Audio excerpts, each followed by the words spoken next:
Hari ini Pengadilan Negeri Jakarta Selatan kembali akan menggelar sidang lanjutan kasus Ferdy Sambo dengan agenda pemeriksaan terhadap 3 terdakwa, yakni Richard Eliezer, Ricky Rizal, dan Kuat Ma'ruf. Nah, apa saja fakta-fakta yang mungkin saja terungkap dalam sidang yang akan digelar hari ini?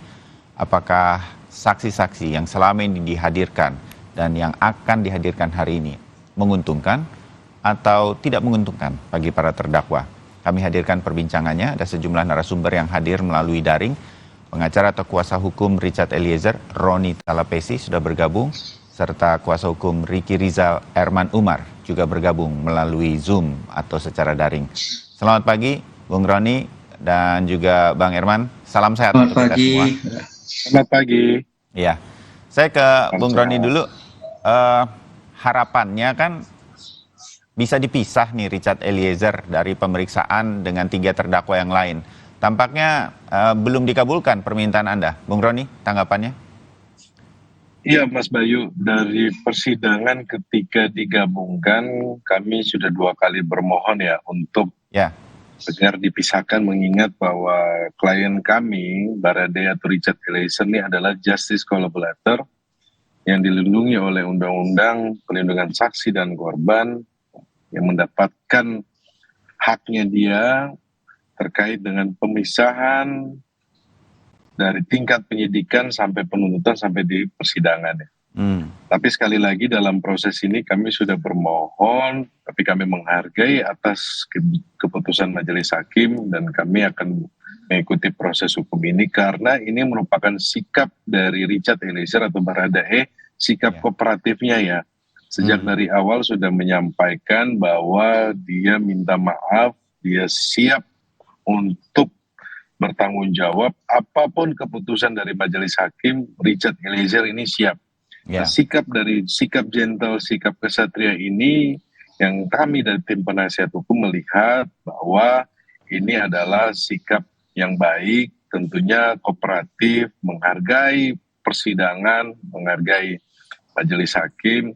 Jadi terkait dengan proses ke depannya, terkait pemeriksaan saksi-saksi, apapun juga dinamika dari persidangan ini, kami dari tim penasihat hukum dan Baradae siap. Prinsipnya kami siap, karena dari awal ketika kami tidak mengajukan eksepsi, kami sudah memeriksa saksi-saksi lebih awal, sehingga dalam proses pemeriksaan memang kami 2 agenda lebih dulu ya. Ada pertimbangan dari majelis hakim sehingga digabungkan dengan terdakwa yang lain, karena saksi-saksi yang dihadirkan ini juga akan diperiksa untuk menjadi saksi untuk terdakwa yang lainnya ya. Jadi kami melihat lebih ke arah situ dari keputusan dari majelis hakim. Kalau Bang Erman, Anda melihat saksi-saksi yang selama ini sudah dihadirkan untuk Ricky Rizal dan terutama juga untuk saksi-saksi yang hari ini akan didengarkan keterangannya terhadap Ricky Rizal, Eliezer, dan juga Kuat Ma'ruf. Boleh Bang Erman katakan para saksi yang sudah terutama diperiksa lebih menguntungkan atau tidak menguntungkan bagi Ricky Rizal? Bang Erman, tanggapan atau penilaian Anda selama persidangan berlangsung? Baik Mas Bayu, penilaian kita dari tim PH Ricky Rizal atas saksi-saksi yang sudah diperiksa dalam perkara Ricky Rizal, ya sepanjang, artinya penglihatan kita, apa yang kita rasakan, apa yang kita perhatikan, rasanya artinya cukup kondusif, belum ada yang merugikan gitu, belum ada. Artinya kalau toh ada yang disampaikan fakta-fakta oleh saksi-saksi, artinya ada tanggapan yang bisa mengklirkan lah apa yang, misalnya kalau ada sesuatu hal yang diucapkan oleh saksi yang mungkin tidak tepat, tidak benar, itu udah diberi kesempatan untuk memberikan tanggapan dan selama ini kemudian kalau ini persiapan ke depan ya kita kan belum tahu, cuma kan sudah disampaikan siapa yang diperiksa hari ini. Yang diperiksa hari ini adalah itu petugas polisi yang awal-awal datang ke kejadian ya, ke tempat, mungkin mereka melanjutkan pemeriksaan terhadap para terdakwa ini, Ricky Rizal, Eliezer, kuat dan Ya. semuanya. Mungkin itu yang dipanggil hari ini yang kita tahu itu Mas Bayu. Ya, oke. Bung Roni, kalau boleh seperti biasa nih sebelum jalannya pemeriksaan para saksi untuk para terdakwa termasuk di mana ada Eliezer begitu.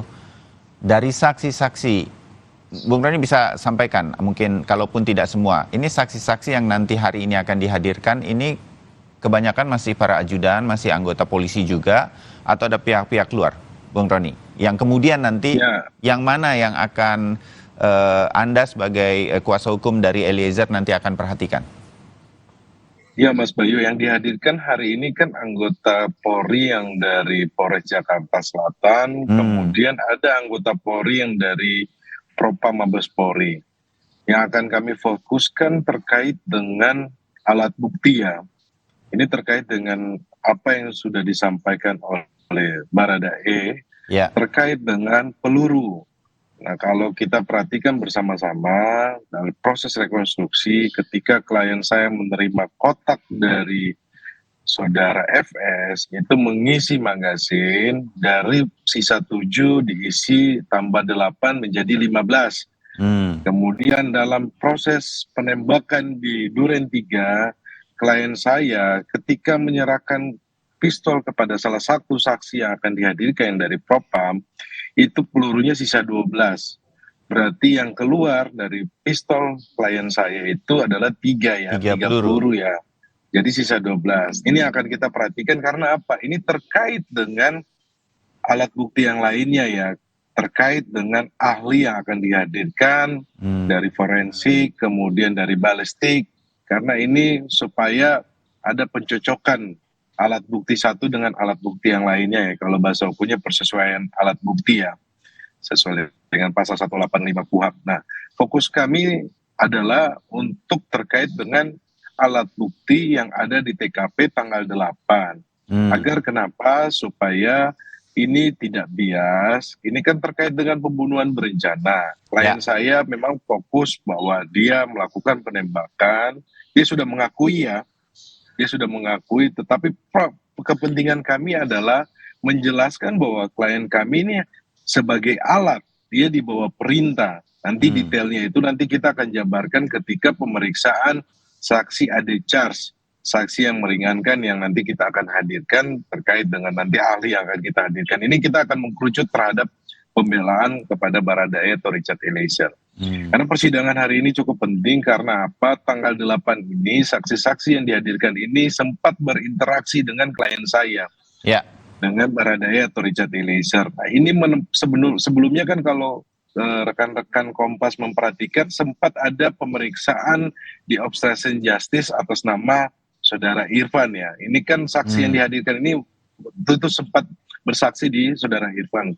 Sudah jelas terkait dengan posisi klien saya, mereka sempat sampaikan ketika melakukan penembakan, setelah melakukan penembakan mereka mencoba menginterview saudara Richard Eliezer. Kemudian saudara FS menyampaikan jangan keras-keras. Karena dia telah menyelamatkan keluarga saya, kemudian dia psikologinya terganggu karena habis penembakan. Nah, ini sebenarnya kan menempatkan posisi klien saya bahwa dalam posisi dia tertekan, dalam posisi dia tidak punya pilihan. Nah, ini sebenarnya seperti itu. Nah, terkait dengan perintah ini kan sebenarnya sudah kalau kita lihat ya sudah jelas ya. Karena ketika ada kejadian di rumah Duren 3 itu tidak dibantahkan oleh saudara FS. Malah saudara FS menyampaikan kan kamu jangan keras-keras interview. Ini kamu akpol berapa? Itu kalau rekan-rekan media sempat dengar seperti itu ya. Ingat. Kita ingat itu dan ini nanti akan menjadi satu runutan yang menarik terutama untuk terdakwa Eliezer. Kami bisa membayangkan Bung Roni sampai nanti kepada saksi-saksi ahli yang mungkin nanti berkaitan dengan balistik dan lain-lain mengenai berapa tembakan dan lain-lain yang mengenai almarhum Joshua. Nah, kalau Bang Herman, apa yang hari ini akan menjadi perhatian dari kuasa hukum Ricky Rizal dari para saksi? Ya, kalau kita baca BAP-nya juga tidak ada yang signifikan. Cuma kan kita nggak tahu. Kita lihat kalau dalam persaksian mereka nanti ya kita lihat itu. Karena pada dasarnya memang faktanya itulah yang dialami oleh si Ricky. Dia tidak, ya tentunya apalagi awal-awal itu kan seperti yang disampaikan oleh rekan Roni, itu kan yang memeriksa adalah anak buah Sambo gitu. Sudah jelas mengarah bagaimana membuat suatu cerita yang kira-kira tidak benar, atau anggaplah itu rekayasa kalau kita anggap sekarang ya. Jadi apalagi gitu pada saat itu nggak mungkin Eliezer aja yang pelaku ya udah dibantu gitu kan, kecuali sekarang gitu kan. Sekarang ya tentunya dengan Eliezer sudah membuka itu, dengan membuka itu tanpa bantuan dia berarti udah free, udah benar-benar murni gitu. Jadi kalau saya lihat perkembangan nanti aja.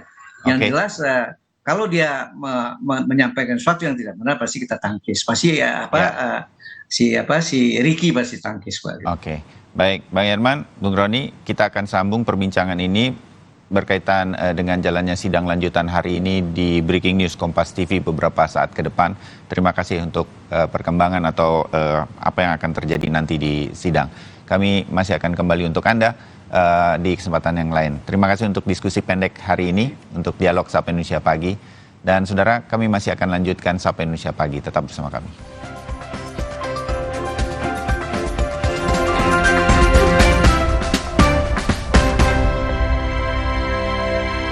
Dulu aku pikir semua air mineral itu sama. Ternyata ya lem mineral itu beda. Di luar panas banget. Iya, minum lem mineral rasanya smooth banget. Nggak enes? Iya, kayak aroma manisnya. Lem mineral memang berbeda. Sumber airnya mengandung mineral esensial. Dikemas menggunakan 3 proteksi berlapis. Segernya. Bikin badan lebih enteng. Pilih sehat, pilih